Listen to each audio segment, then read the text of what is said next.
तो भाऊ, ये जो बेमेल की शादियां हो रही हैं उत्तर प्रदेश में, इनके बारे में क्या कहना है आपको? कौन सी शादियां? बेमेल। हाँ हाँ। बेमेल शादी। तो ये तो अभी निकल रहा है, मैंने इसमें ज्यादा पढ़ा नहीं है। लेकिन ये तो नई बात है नहीं, लव जिहाद ये भी चलता रहता है। ये अभी कानून उस पर पहली बार आ गया।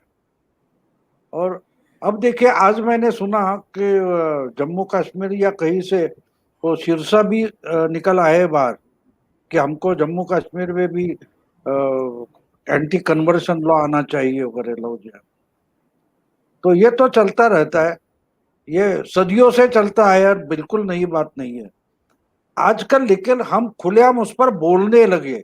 इसके पहले बोलना भी गलत माना जाता था। पॉलिटिकली करेक्ट आपको रहना है तो इस पर बात मत करो। तो ये कम से कम खत्म हो रहा है, ये अच्छा है।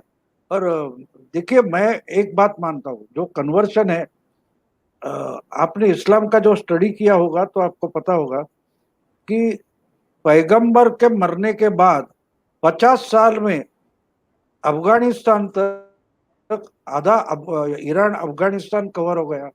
वियन्ना तक इस्लामी फौजें पहुंच गए और आधा अफ्रीका कवर किया गया था।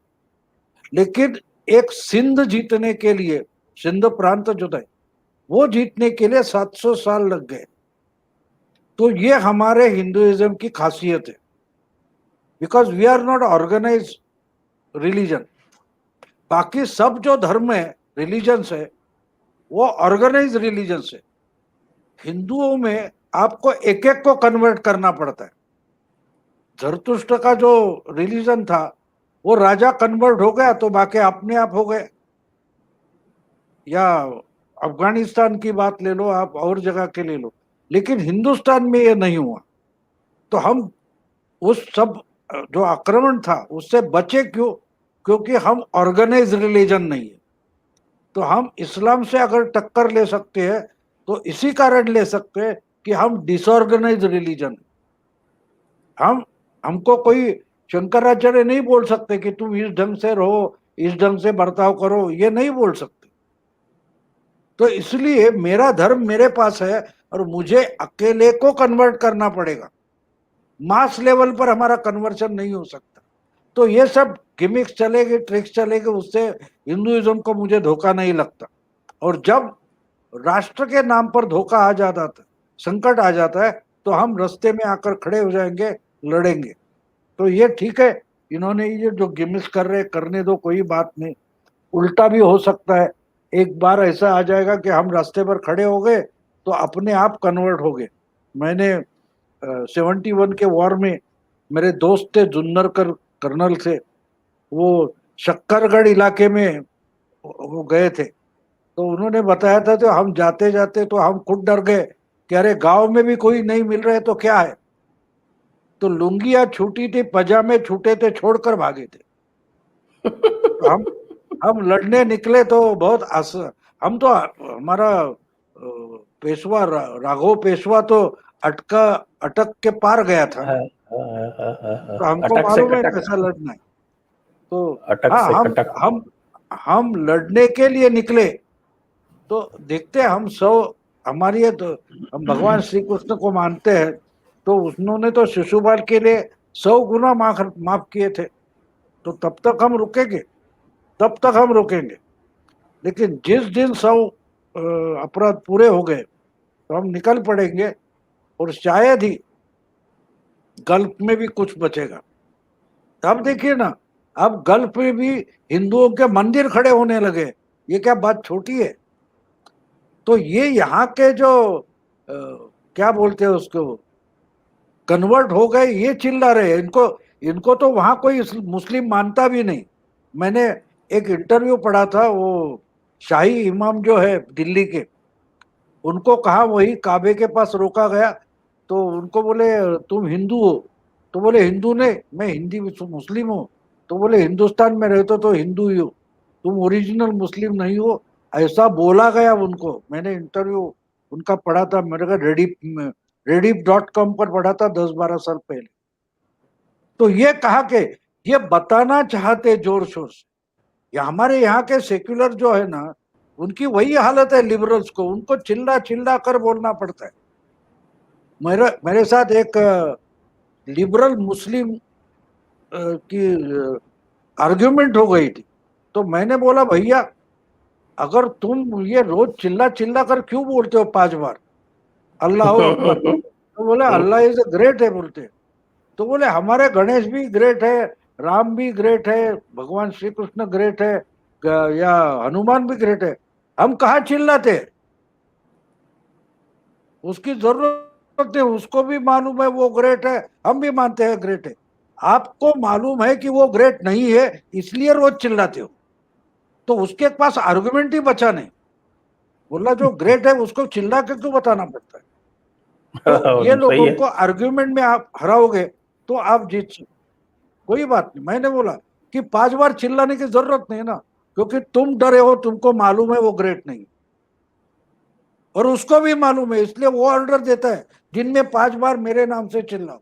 हमारा गणेश नहीं बोलता कि मेरे नाम से चिल्लाओ, हमारा भगवान श्री कृष्ण नहीं बोलता कि जय श्री कृष्ण बोलते रहो दिन में 5 बार, नहीं, एक बार भी ना बोलो तो भी वो ग्रेट है, हम ग्रेट है, हम मंदिर में नहीं जाते तो भी ग्रेट है।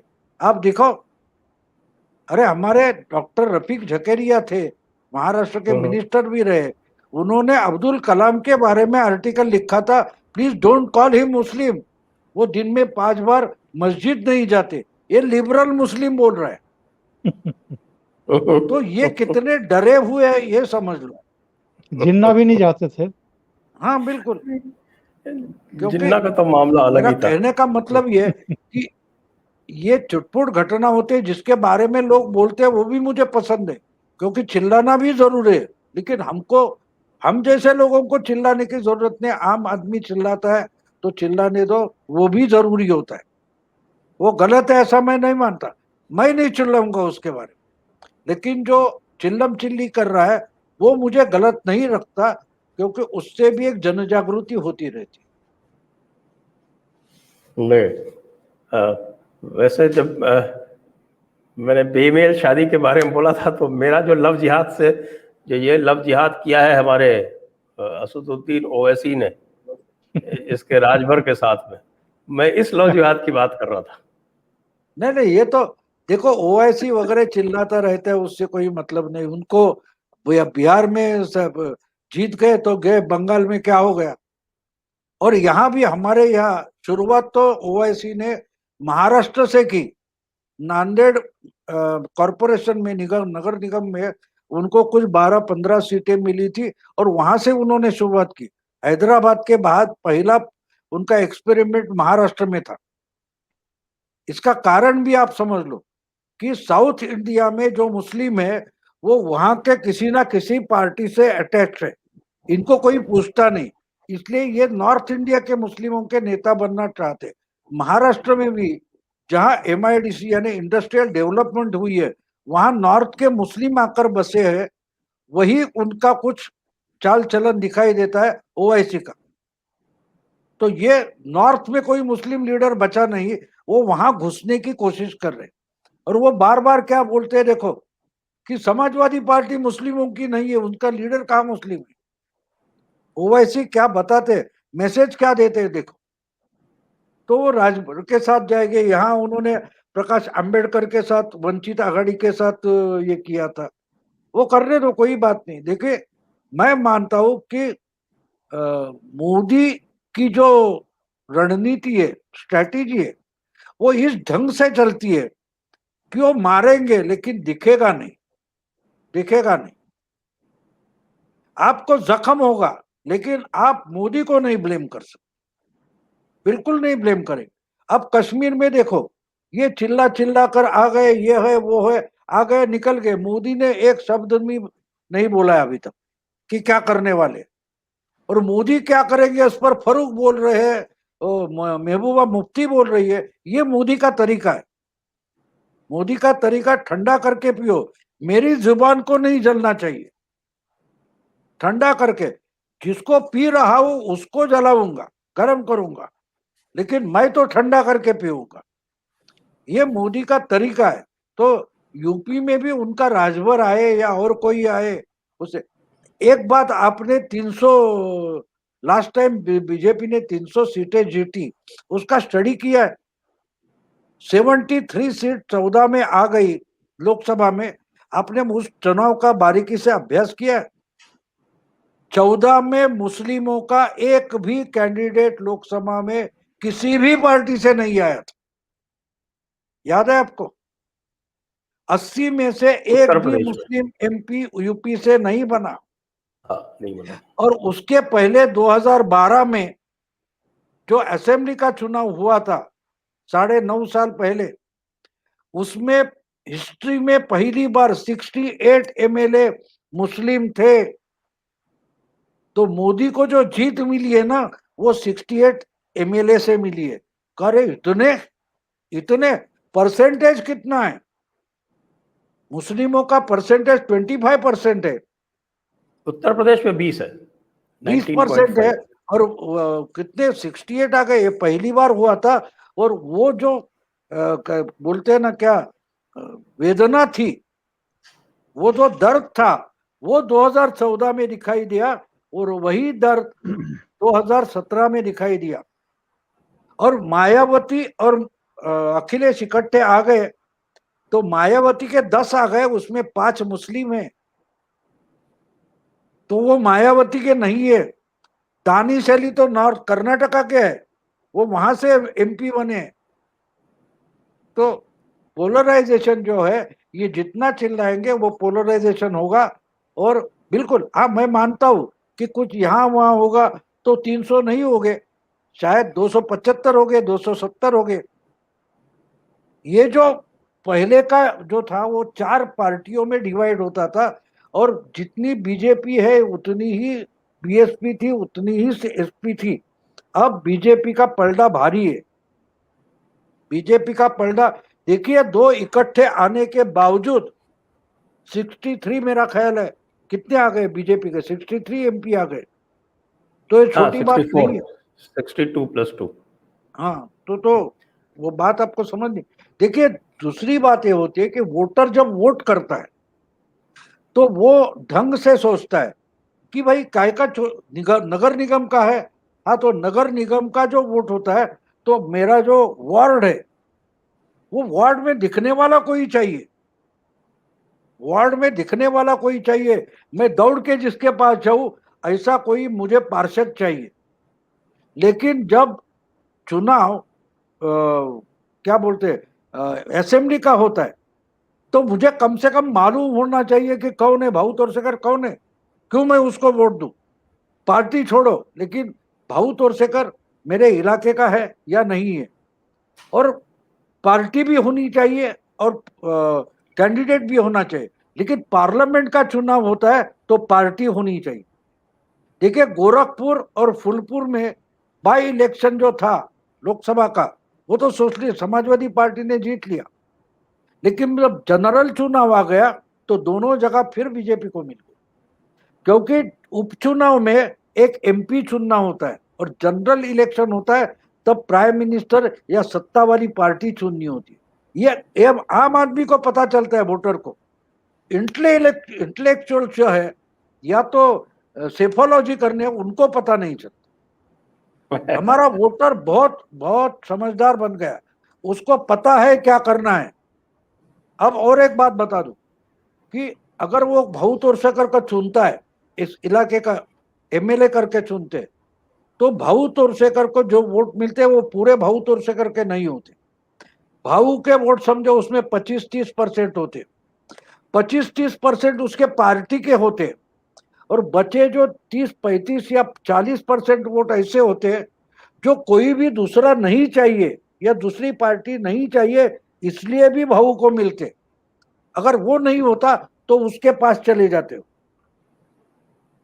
यानी हर चुनाव में वोटर अपना चॉइस करता है, और यही सर्वे में नहीं मिलता।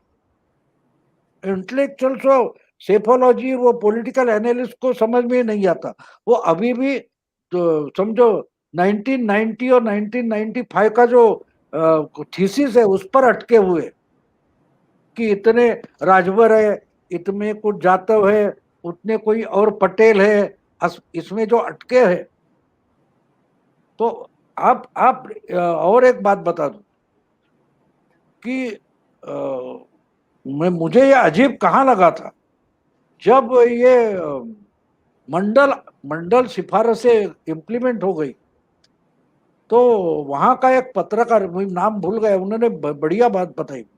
वो बोले कि सवाल ये है कि मंडल आयोग आने से यादव और ओबीसी जो असल में दलितों को मारते हैं वही अभी रिजर्वेशन में आ गए, तो पूरे के पूरे दलित बीजेपी के पास चले जाएंगे। और उस वक्त कल्याण सिंह जीते थे। ये हमको ये फर्क समझना जरूरी है। हमको कम से कम हम इंटेलेक्चुअल्स के तरफ देखें तो हमको ज्यादा बातें समझ में आई। हाँ, ये तो बात सही है आपकी, बिल्कुल सही है। और ओंकार जी, आपको क्या लगता है कि जिस तरह के मूव काउंटर मूव चल रहे हैं विरोधी पक्ष द्वारा, तो इसके परिप्रेक्ष्य में मोदी की रणनीति क्या रहेगी? वो कुछ काउंटर मूव करेंगे, चुपचाप बैठे रहेंगे, फिलहाल बाद में देखेंगे? क्या आपको क्या लगता है? जैसे भाऊ ने कहा कि मोदी ठंडा करके खाते हैं, खासतौर से जो इलेक्शन के मामले में तो बिल्कुल ही शांत रह के अपनी अभिव्यक्ति करते हैं। आपको क्या लगता है कि किस तरह से रणनीति बनेगी, या अभी बहुत जल्दी है? एक तो मैं जो भाऊ ने बताया था कि 2012 में उत्तर प्रदेश में 68 एमएलए आए थे मुस्लिम, तो वो 64 थे। खैर वो कोई बड़ा मसला नहीं है, चार इधर उधर कोई बड़ा मसला नहीं है। लेकिन भाऊ, मैं एक और बात बताना चाहता हूँ कि 2012 और 2017 के बीच में उत्तर प्रदेश में मुजफ्फरनगर दंगे समेत ऐसे बहुत सारे इंसिडेंट हुए थे जब आजम खां जैसों ने मतलब अपने पद का, अपनी ताकत का, अपने रुतबे का बेजा इस्तेमाल किया था। और ये मुजफ्फरनगर का दंगा और वहाँ के खास तौर से जो जाट हिंदू कम्युनिटी के लड़के थे उन पर जिस तरह के अत्याचार हुए थे, उसने पूरे पश्चिमी उत्तर प्रदेश का बिल्कुल एकदम रंग बदल दिया था, हवा बदल दी थी। और उसी का नतीजा आप देख रहे हो कि वेस्ट यूपी की पूरी बेल्ट में भारतीय जनता पार्टी का परचम लहराया था। और अजीत सिंह उस समय थे, कोरोना में अभी चले गए। एक समय चौधरी चरण सिंह की तूती बोलती थी इस पूरे इलाके में। उनको केवल एक सीट छपरोली की मिली थी, और वो सीट भी फिर बाद में वो एमएलए भी भारतीय जनता पार्टी में चला गया था। तो ना तो आरएलडी बची थी, ना समाजवादी पार्टी बची थी, कांग्रेस का तो कोई किस्सा ही नहीं था। और जो बसपा, ये सब पूरी तरीके से इरिलीवेंट हो गई थी। और समाजवादी पार्टी का तो खाता भी जाकर के जो है वो उन मुस्लिम बेल्ट में जाकर के खुला था। 2017 में केवल 23 मुस्लिम एमएलए जीत पाए थे, जबकि इससे 5 साल पहले भाऊ ने बताया 60 से ज्यादा, 64 एमएलए जीत करके आए थे मुस्लिम के। तो ये तो खैर वो अपडेट था कि उस समय फिजा कैसे बदली। और जो आपका प्रश्न है संजय जी कि मोदी क्या करेंगे, तो मोदी को कुछ करने की जरूरत एक्चुअल में होती ही नहीं है। कई मुद्दे बीच में अपने आप ही ऐसे आ जाते हैं जो इनके विरोधी दल ही लेकर के आते हैं, और फिर उन जाल में ऐसा फंसते हैं कि उनको निकलने का रास्ता ही नहीं मिलता है। मुझे याद नहीं आता है जब से मेन स्ट्रीम की पॉलिटिक्स में नरेंद्र मोदी की एंट्री हुई, सितंबर 2013 में इनको प्रधानमंत्री पद का उम्मीदवार भारतीय जनता पार्टी ने बनाया, फिर एनडीए ने बनाया। कभी कोई फिरका परस्त बात उनकी जबान से निकलती हुई हमने सुनी हो, देखी हो, ऐसा मुझे याद नहीं पड़ता है। हाँ, भाषणों का उनका एक अपना शुरू का अंदाज हुआ करता था। वो किसी को शहंशाह बोल जाते थे या किसी को वो प्रतीक स्वरूप। लेकिन कोई हिंदू मुस्लिम की बात वो करते हो या कुछ इस तरह की बात करते हो, एक बार शायद चिता वगैरह की या शमशान की बात उन्होंने की थी, इस तरह की बातें कभी कभी। लेकिन उन पर भी एक सीमित बहस और उसके बाद वो चीजें खत्म हो जाती हैं। जो मोदी का अपना काम काज करने का तरीका है, जितने वो फोकस्ड हैं चीजों पर, वो चाहे राष्ट्र निर्माण के काम हो, राष्ट्र निर्माण से मेरा मतलब जो विकास के कार्य हो रहे हैं, जो बुनियादी ढांचे का निर्माण हो रहा है, अलग अलग सेक्टर का जो विस्तार हो रहा है, जो आधुनिकीकरण की प्रक्रिया चल रही है, वो चाहे आपका प्रगति मैदान हो, चाहे सेंट्रल विस्टा हो, चाहे नई पार्लियामेंट का मामला हो, या सुदूरवर्ती पहाड़ों में जो चार धाम की यात्रा के लिए हाईवेज बनाए जा रहे हैं, या जो सागरमाला के अंतर्गत सड़कें बन रही हैं, जितना भी मतलब ये एक राष्ट्र निर्माण का काम वो कर रहे हैं, उसको फोकस कर रहे हैं। जो गरीबों के लिए वो कर रहे हैं, वो सारी योजनाएं अपनी जगह चल रही हैं। मुझे तो कोई बताए कि इनसे पहले कोई ऐसा प्राइम मिनिस्टर था क्या जिसने किसानों की, खास तौर से जो गरीब किसान हैं उनकी चिंता की हो, कि साल में 6,000 रुपया उनकी जेब में जा रहा है और वो निर्बाध गति से जा रहा है। 1,34,000 करोड़ तो अब तक जा चुका है। तो राजनीति करने के लिए ये लोग राजनीति करते रहेंगे, पर उनको जब मौका आता है तब वो सबका हिसाब किताब करते जाते हैं रैलियों में, दूसरी जो भी उनके मंच हैं उनके जरिए, चाहे मन की बात है या दूसरे तमाम जितने भी मंच हैं उनके, वहाँ पे कभी स्टूडेंट से उनको बात करनी होती है, वहाँ वो मैसेज कन्वे कर देते हैं, किसानों से प्रतीक स्वरूप बात करते हैं सैद्धांतिक तौर पर, या वहाँ पे अपनी बात कह देते हैं। उनका अपना एक तरीका है बात कहने का, वो मैसेज पहुंचा देते हैं लोगों तक। और अल्टीमेटली मैं वही बात फिर से कहूंगा कि जब मतदान का समय आएगा, जब सरकार और चेहरा चुनने का समय आएगा, तब तुलना जरूर करता है मतदाता कि ये है जिसका हमने 5 साल देखा है, 7 साल देखा है या 10 साल देखा है, और ये हैं जिनकी हमने सरकारें देखी थी, उस समय क्या हो रहा था, इन 5 सालों में, 7 सालों में, 10 सालों में क्या हुआ है। एक तुलनात्मक जरूर वो एक वो करते हैं विश्लेषण, और उसके बाद फिर वो तय कर लेते हैं कि एक्चुअल में उनके लिए सही कौन है और गलत कौन है। वैसे तो मेरी धीरेन्द्र पुंडीर से बात हो रही थी, तो धीरेन्द्र बता रहे थे कि लखनऊ में टुकड़े टुकड़े गैंग वालों ने, इकोसिस्टम ने, इन सब ने डेरे डालने शुरू कर दिए हैं। मतलब 2022 की अभी ये सब कोई झांझ मंजीरे, कोई तबले लेकर के, कोई सारंगी लेकर के, कोई बैंड बाजा लेकर के वहां पहुंच चुके हैं।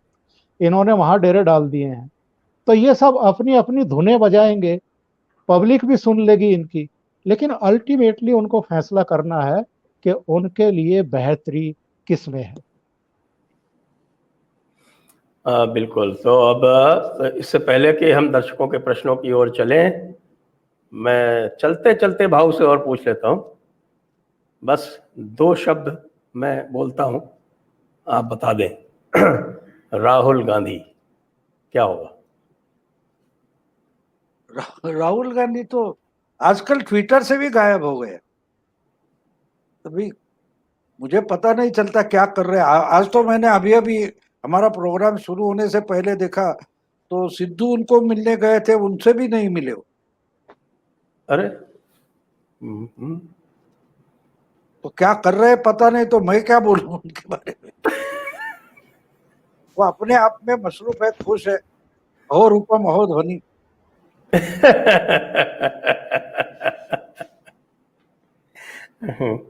अरुण जेटली ने उनके बारे में बढ़िया एक बात बोली थी कि सब दुनिया से लड़ते लड़ते, एक बच्चा है दुनिया से लड़ता है तो माँ उसको समझाने की कोशिश करती है लेकिन सुनता नहीं। तो एक दिन स्कूल से आता है, बोला कि क्लास में 2 और 2 4 बोला जा रहा था, तो मैंने बोला 5। तो सब बच्चे बोले ने अरे यार 4 है, खुद में टीचर भी बोले 4 है। तो माँ बोली बेटे ऐसा करेगा तो परीक्षा में फेल हो जाओगे। तो होने दो, बोला। अरे तू फेल होने से कैसे? अरे वो फेल करेंगे लेकिन फेल हुआ ये मुझे मानना चाहिए ना, जब तक मैं नहीं मानता। तो वो खुद में ही यूनिवर्सिटी है, राहुल गांधी खुद भी यूनिवर्सिटी है, खुद ही स्टूडेंट है, खुद ही प्रोफेसर है, खुद ही वाइस चांसलर है, तो उनके बारे में हम क्या बोल सकते। मैं बिल्कुल उनको समझने की कोशिश करता हूँ, मजाक नहीं करता, मैं अच्छा, उनको समझने की कोशिश करता हूँ। लेकिन समझ नहीं पाते। हाँ नहीं, वो खुद को नहीं समझ पाया तो मुझे क्या समझेगा। चलिए, इसी के साथ वो विलक्षण वो बोल दिया ना, अहो रूपम अहो ध्वनि। वो आप वो संस्कृत का श्लोक है ना, जिसमें जो है वो गधे आपस में कहते रहते हैं कि हाँ हाँ हाँ, तुम्हारा क्या रूप है, तुम्हारी क्या ध्वनि है। वो बोल दिया बाबू ने।